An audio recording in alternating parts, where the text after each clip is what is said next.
Yes, I want to testify. Parliament's Funkadelics. Coming up, Parliament's, I should say, Calvin Simon's birthday today, born in 1942, who's a singer with both the Parliaments and Parliament Funkadelic. And it's one of my favorite kind of sounds. It's good having fun today on the air with our music. And speaking of I want to testify, we have a man who's about to testify here on the air with us. State Senator Brian Frosh is in the studio. He represents the 16th District in Montgomery County and is a candidate for Maryland Attorney General. And Brian, welcome. Good to have you in the studio. Thanks for having me, Mark. And folks, you can join us here at 410-319-8888. Write to us here at steinershow@gmail.com. You can log on to our Facebook pages or tweet me at Marc Steiner, 410-319-8888.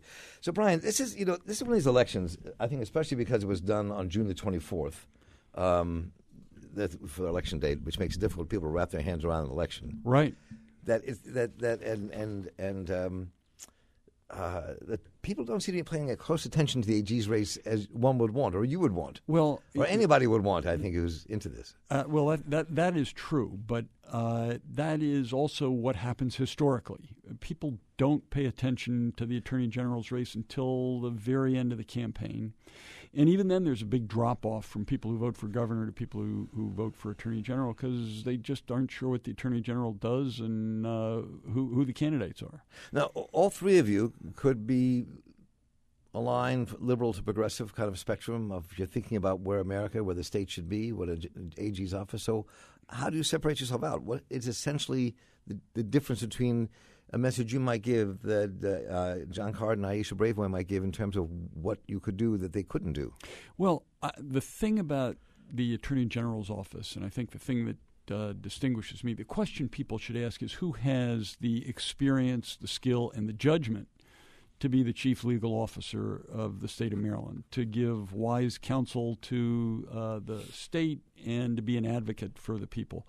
And I've been a practicing attorney for more than 35 years, named one of the best lawyers in America by U.S. News & World Report. I read that. Yeah.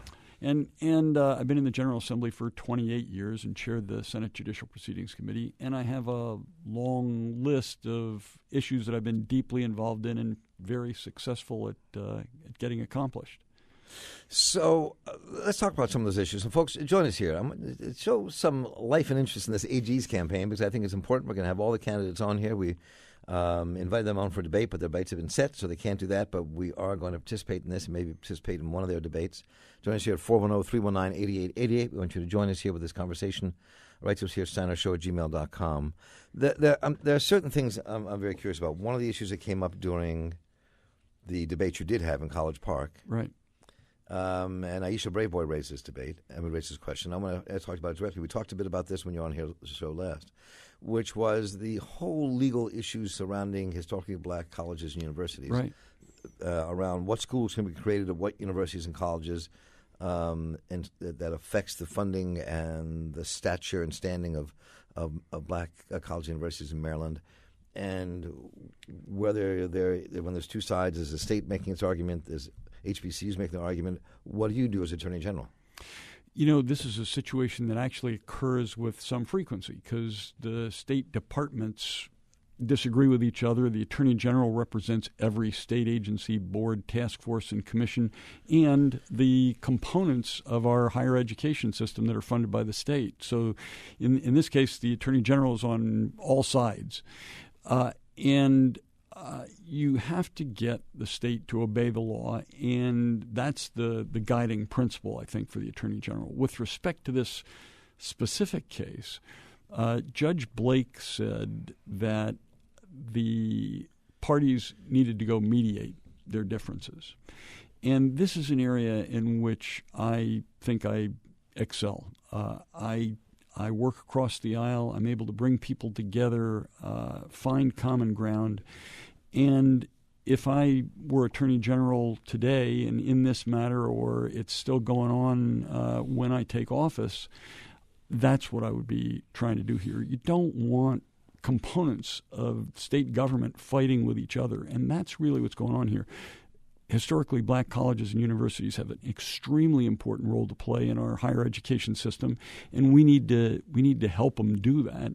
And there's no reason why the traditionally white institutions and the HBCUs can't help each other. So, I mean, does that mean you would not take the case? You would not fight for the state of Maryland against HBCUs? Does that mean that you already have some ideas about what your response would be as kind of one of the constitutional interpreters in the state government?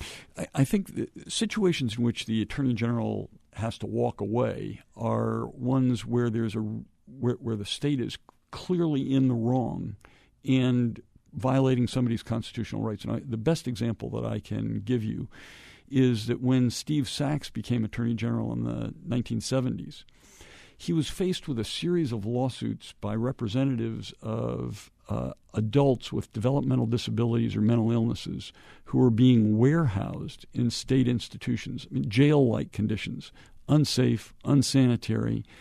And he looked at the cases, he looked at the state, and he said, we can't do this. This is unconstitutional. I'm not going to defend these cases.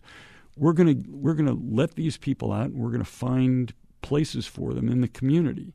Now, the first part worked extraordinarily well. We're still struggling 30 years later to figure out how best to help those people folks. In communities. Exactly.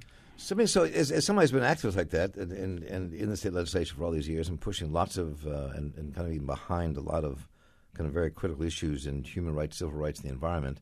So what can you do as AG? I mean, how's that translate? Because people look at that offices and now what? Other than running a bureaucracy? Well, it is a bureaucracy. There are more than 450 right. assistant attorneys general, but the attorney general has a huge role in the way state government works, and there are great opportunities for me, I think, to make a difference on the issues that matter to Marylanders. One of my friends said to me when I got started, he said, hey, you're a senator. You got a safe seat. You chair the Judicial Proceedings Committee. Why give that up to be Attorney General? And the answer is I can make more of a difference as Attorney General than I can as even chairman of the Judicial Proceedings Committee on issues like public safety, environmental protection, consumer protection, equal opportunity. It's a bully pulpit, of course. You can go and you can advocate for good things, but you are the people's lawyer, literally, or that's at least the way I see the job. I want to be the people's lawyer. I think I can make Marylanders' lives better, and I can help keep them safe. So let's talk about how you would do that. I mean, one of the things that happened in this last state legislative session before it started, when Judge Bell was still head of the highest court in Maryland, they decided that people have a right to a lawyer right. at their initial bail hearing to unclutter the jails and give people a right to have an attorney to talk to. That if one of our children was arrested, we know we'd have a lawyer there in a heartbeat getting our kid out of jail no matter what. Yep. Right? Yep. So I was then taken aback when I interviewed the president of the Senate, the governor, all of whom made it clear that they didn't like the decision and they were going to circumvent that decision as best they could to figure out another way because they didn't think it was a good idea and they thought didn't agree. So that'd be like something the U.S. Senator or President of the United States saying, "Well, the Supreme Court may have said this as much. I'm not going to follow what they said." So how could that be? And B, what would you have done if you were AG? Well, let me tell you what I tried to do as a legislator, because the issues came through my committee, and I introduced a bill to adjust to the court's decision, which I think was fundamentally the right one. If your liberty is at stake, you ought to have counsel before you're deprived of it. The problem is we have a two-tiered system in Maryland. We have district court commissioners who make the first cut. People come in. Do they get released? Do they get held over? And if they get held over, then they go before a district court judge who makes the same decision all over again and sets conditions for bail or release.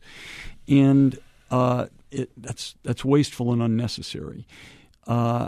I thought there was, and ultimately, the state prosecutors, public defenders, the people who represented the plaintiffs in the DeWolf decision, the governor, the local correctional facilities all agreed that the way to do it was to get a scientific tool, and there are several that have been developed and over broad scales of cases. One in particular, the Arnold tool, looked at 1.5 million cases.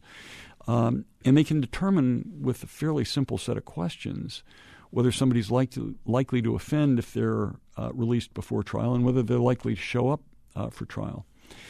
And we could abide by the court's decision, I think, use that tool as a first cut, release 50% of the folks mostly on their own recognizance, and then have a district court judge sit and say, okay, you're questionable. I'm going to make you wear a GPS device, or I'm going to release you on bail, or I'm going to hold you over.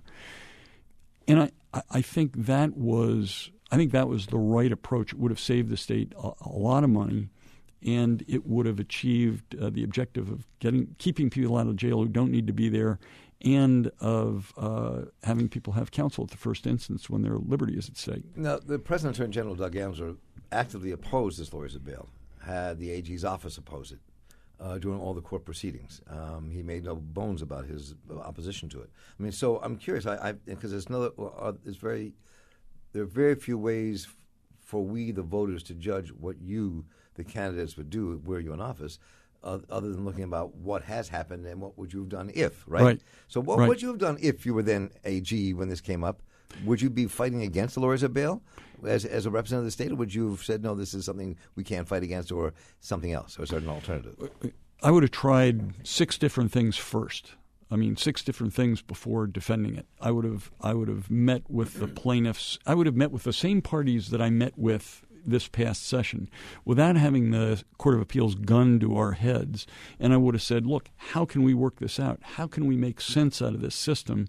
How can we administer justice better, more fairly, and more efficiently without having to have attorneys at 2 levels of bail review making the same decisions? So I think I could have brokered a compromise that would have been similar to the legislation that I proposed this past session. So you a couple of the issues have come up. I'm curious, again, as an attorney general this last session, this may be not something that's earth-shaking to many people unless they just follow what we've done on this show. But they had the phosphorus management tool, the PMT, which was going to be able to let the state really regulate how much phosphorus and nitrogen goes into the bay by having it on everybody's farm. Was an agreement. It was agreed to by all the parties, environmentalists, farmers' representatives. Everybody kind of said, yes, we'll do it. And then it was allowed to be put off. Now, as Attorney General, I don't know what role the Attorney General plays in this, but let's talk about that, because the environment is a big portfolio under the AG. So what's your response to that? Well, I'm not sure the Attorney General has a direct shot at when and how the phosphorus management tool gets implemented.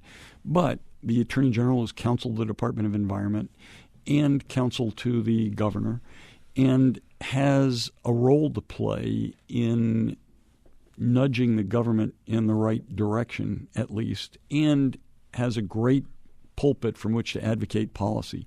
The phosphorus management tool is absolutely critical to the health of our bay.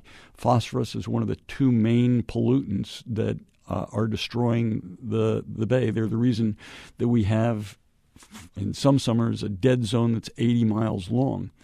And so as Attorney General, one can say, look, if we don't do this, the EPA has put us on a pollution diet. They've told Pennsylvania, Maryland, Virginia, you guys have got to reduce the amount of phosphorus, the amount of nitrogen that's going into the bay. If you're not doing it with a phosphorus management tool, how are you going to do it? That is probably one of the most cost-effective means of achieving the objectives of the Clean Water Act that we're required to achieve by the Clean Water Act and by the EPA. So as Attorney General, I'd be sitting at the table saying, guys, what's your alternative to this? If we're not going to do the PMT now, what are we going to do? When are we going to do it? Because we got to hit these targets, and they're right around the corner. Part of this, obviously, this race is very political, as all races are in politics. I was watching what was going on at this first debate you had, the 3 of you in College Park. One of your first things you said coming in was how you're always there, that you always attend. I'm trying to find this exact quote, but right. Well, I show up for work and I work hard. So, what was that an allusion to? Well, John Carden doesn't. to be blunt, he missed 75% of the votes in the House Ways and Means Committee, and there's no excuse for that. So part of people trying to figure out who to vote for is kind of separating out, getting an understanding of who people are and why. This is a big issue that came up with John Carden, who I've known for years and has been on the show many times, to have missed that many votes. Right. I mean, I don't know another instance like that. I mean, there have been people who've been very seriously ill and have perhaps missed that many votes, but honestly, I can't name one. In my experience, and this is 28 years long, I don't know of anybody who's missed that many votes. And the committee votes, that's where the work of the General Assembly gets done, especially in the House of Delegates, where you can't get an amendment on the bill on the House floor. It's very difficult to kill a bill on the House floor because it has to be all done in committee. It's done in committee. And that's where the bills are shaped, they're amended, they're killed, they're passed, but that's where the real work gets done. And to miss committee votes is a waste of an opportunity, but it's also a dereliction of duty. 410-319-8888 is the number here. Join us. Your thoughts. Brian Frosh is with us, state senator from Montgomery County. He is one of the 3 Democratic candidates running for Attorney General. June 24th is the election. We're doing our utmost to bring candidates here to the airways, maybe bring them back again, because this is it. You know, we have the primary, and then, of course, there's the general. But this is one of the most important elections we'll have this year. It's on June the 24th. 410-319-8888 is the number here. Write to us at steinershow@gmail.com. Your thoughts and ideas about who you'd want to vote for and why, and what the issues are that are important to you. So one of the things that I think people are also curious about is that, you know, you run for Attorney General, and once in office, people can stand out as Attorney General or not. Yeah, right? Absolutely. So I'm curious who you look to in the past as examples of that, and what that means for you. I mean, how you look at the next 4 years, and what would that mean for reorganization, for rethinking, if there has to be a rethinking of what would be the agenda switching in an administration Brian Frosh? Well, let me say this. You know, Elvis Presley went to audition at Sun Records, and they said, "Who do you sound like?" And he said, "I don't sound like nobody." And so I would say I'll be different from every other Attorney General that we've experienced. But I have to say I'm very proud of the fact that 2 of my heroes, the former Attorneys General, Steve Sachs and Joe Curran, have endorsed me. And those guys are, I think, models of what a great Attorney General ought to be. I mentioned before Steve Sachs really deinstitutionalizing people who are mentally ill and developmentally disabled. Joe Curran took on the tobacco manufacturers at a time when it was unthinkable almost. It was a moonshot. He took them on. He got more than $4 billion for the state of Maryland to help people who are suffering from smoking-related illnesses and to start smoking cessation programs. He really improved the health of all Marylanders as a result of it. And so there are great things that attorney generals can do. Providing wise counsel to the state agencies is the least noticeable but extremely important. And that's why I say, you know, an attorney general has to have experience, skill, and judgment. So, given that, I mean, there must be a certain level of political frustration in the campaign when you see polls that, after all the endorsements you have, being out there on the campaign trail. I haven't seen any recent polls. I don't know if you have, but that show that that you're behind the polls and Cardin's ahead in the polls, and Aisha's somewhere in the middle. Well, I mean, the truth is, Mark, undecided is ahead in the polls. They are. In every poll for governor or attorney general, they're way ahead in the poll. What does that say? Yeah, well, it says that people haven't tuned in yet. And in the polls for attorney general, it's much more pronounced than it is even in the governor's race. I mean, you're talking about a majority of the people who are being polled saying, I don't know. And so I'm not frustrated. I'm expecting that as people tune into this race, they'll see that I've been endorsed by organized labor, by the AFL-CIO, the SEIU, by Progressive Maryland, by the environmental groups, the League of Conservation Voters, the Sierra Club, by Equality Maryland, Casa de Maryland, by the teachers, the Maryland State Education Association.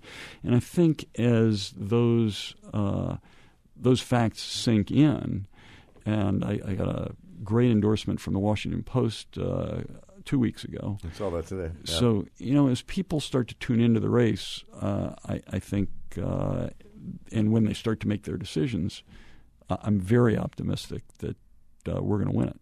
So I'm also very curious. I think listeners are very curious. Voters are curious about, the AG's office, and they watch Attorney General Gantz the last 4 years.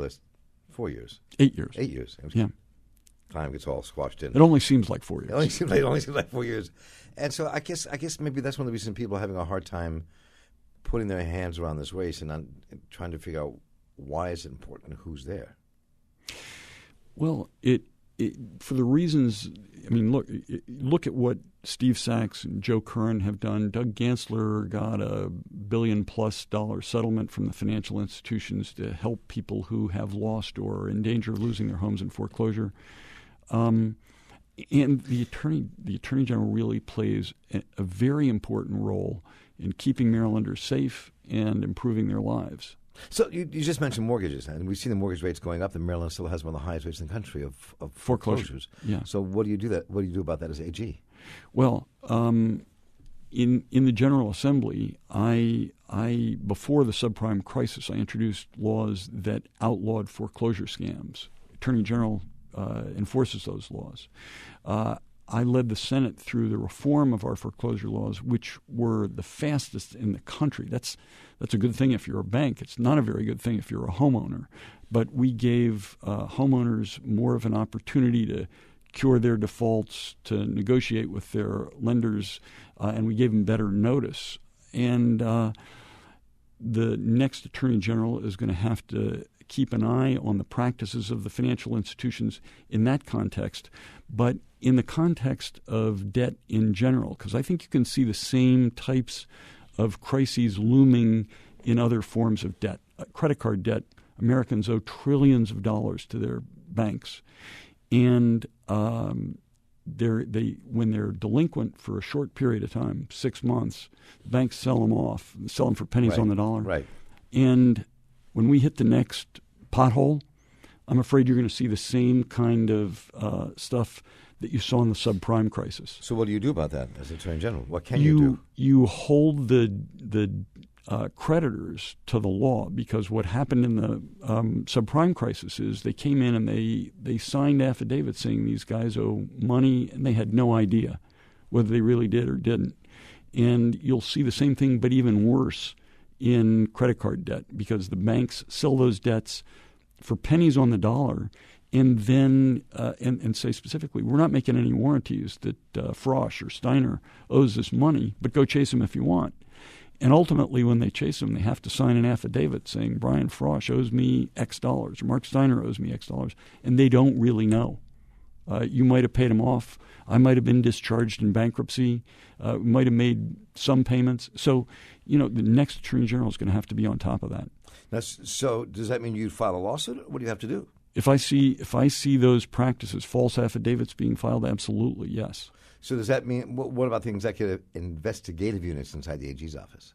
Well, there are a series of different investigative units. I mean, there's an environmental crimes unit, there's a gun trafficking crimes unit, there's a consumer protection unit, and all of those attorneys enforce our laws. The environmental folks go out and prosecute polluters, and the consumer protection folks are protecting you and me and homeowners and renters and credit card debtors against the kinds of practices that we see on a too frequent basis.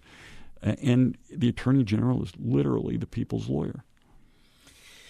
So this is just the beginning of the end of this campaign. or maybe the end of the beginning. Or I'm not end sure. of the beginning, and we look forward to being part of the next debate. We look forward of having perhaps you back. We can find the time between now and the end of June to have you all back to back, at least to have your voices heard, so people can see what is going on, who you are, and what you're thinking. Love to do it. And it's always good to see you, Brian Frosh. Thanks for having me, Mark. Good to see you too. Brian Frosh, state senator from Montgomery County, is not clearly, but is also candidate for Attorney General of the State of Maryland, Democratic primary, June the 24th. It's a hugely important office, and I hope that we can wake up some folks to kind of pay attention to this race. And Brian Frosh joins us here. He'll probably join us once again one more time before we get to that closing date of June 24th. We hope you get out in both. There's early voting as well, and absentee ballots happening in the state of Maryland. Brian, thank you so much. Thank you, Mark. I want to remind you all before we get out the door here today that to join me tonight at Red Emma's, I'll be interviewing Eddie Conway at 7:30 tonight. We'll be taping it for the air. And please, you can go to redemmas.org and find out more information. Remind you the Marc Steiner Show itself is brought to you by MeQ, Baltimore's credit union, offering a full range of financial services. MeQ, Baltimore's credit union, is helping its members and its community prosper. When you invest in yourself, MeQ invests in you. Remember, it's a credit union, not just a bank. Belongs to you. Money comes back in the end. More information, www.mecu.com, or you can go to steinershow.org and click on their banner, MeQ, Baltimore's Credit Union. And the Marc Steiner Show is a production of the Center for Emerging Media. Our producers are Stephanie Mavronis and Mark Gunnery. Our engineer is Andre Melton. Our intern is Alex Boston. And you can hear this show again, find out information about all of our guests, the work they're doing, what we talked about in the air today by visiting steinershow.org. Also podcast our shows from there and listen to them. You can also go to iTunes and podcast and listen to all of the Marc Steiner Show programs. You're hearing under me now, Lonely Island, the Parliaments.